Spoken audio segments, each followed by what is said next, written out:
लक्ष्मी नारायण की जय। कार्तिक महात्म्य की जय। 23वां अध्याय। शांताकारं भुजगशयनं पद्मनाभं सुरेशं विश्वाधारं गगनसदृशं मेघवर्णं शुभांगं लक्ष्मीकान्तं कमलनयनं योगिर्वेदान्तगम्यं वन्दे विष्णुभयहरं सर्वलोकैकनाथं। नौमी सारण्य तीर्थ में सूत जी से इतनी कथा सुनने के बाद ऋषि मुनियों ने निवेदन किया, हे सूत जी, अब आप कृपा करके भगवान के चरणों से उत्पन्न हुई गंगा जी के महात्म्य की सुनाने की कृपा करें। तब सूत जी बोले, हे ऋषियों, इस संबंध में नारद मुनि ने जो कुछ राजा पृथ्वी से कहा था वही मैं तुमको सुनाता हूँ, ध्यानपूर्वक सुनो। समस्त देवताओं और दैत्यों को उत्पन्न करने वाले महर्षि कश्यप जी की 2 पत्नियां थीं। एक पत्नी का नाम अदिति था और दूसरे का दीति।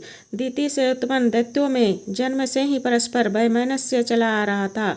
कालांतर में प्रहलाद का पुत्र और विरोचन का पुत्र दैत्यराज बलि दैत्यों का राजा बना। उसकी सेना अत्यंत विशाल थी। समस्त पृथ्वी पर विजय प्राप्त करने के बाद उसने स्वर्ग पर अधिकार जमाने के लिए देवताओं पर चढ़ाई कर दी।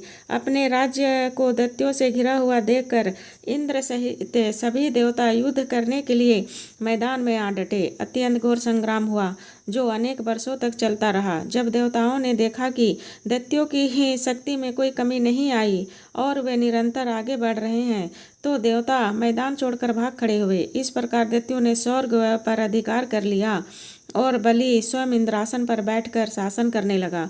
अब तो यज्ञ का हवि भी देवताओं के स्थान पर दैत्य बलि और अन्य दैत्य ग्रहण करने लगे। अपने पुत्रों अर्थात देवों को दुखी और आश्रयहीन देखकर अदिति देवताओं की जय तथा दैत्यों की पराजय के निमित्त तपस्या करने के लिए हिमालय पर्वत पर चली गई। वहाँ कुछ काल तक फलाहार, कुछ काल सूखे पत्ते तथा कुछ काल केवल पवन का आहार करती रही। फिर पैर के पंजों पर खड़ी होकर भगवान का तप करने लगी। इस प्रकार अदिति ने 1000 वर्ष तक उग्र तप किया। दीति के पुत्र मायावी राक्षस इस घोर तप से चिंतित होकर राक्षसी माया द्वारा देवताओं का रूप धारण करके अदिति के पास आकर बोले, हे माता, हमारे लिए आप इतना घोर तप क्यों कर रहे हैं? आत्मघात करना सभी शास्त्रों में पाप बताया गया है। हम आपका यह दुख सहन नहीं कर सकते। कोई भी पुत्र माता से विमुख नहीं हो सकता और न माता को दुखी देखकर सुखी रह सकता है।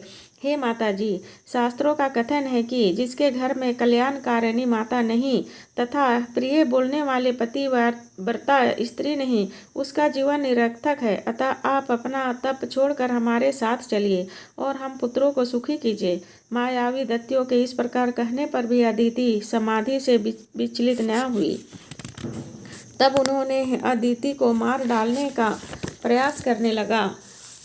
तब कुकृत्य के लिए दैत्यों ने उस वन में आग लगा दी जिसमें अदिति तप कर रही थी। भगवान की कृपा से उस अग्नि द्वारा अदिति को तो किसी प्रकार का हानि नहीं पहुंची और न उन्हें इस अग्नि का पता तक चला। भगवान का सुदर्शन चक्र अदिति की रक्षा करता रहा और सभी दैत्य स्वयं ही उस अग्नि में जलकर भस्म हो गए। इस प्रकार देवताओं का फिर से स्वर्ग पर अधिकार हो गया। बोलिए कार्तिक महात्म्य की जय। 23वां अध्याय की जय। 23वां अध्याय संपूर्णम।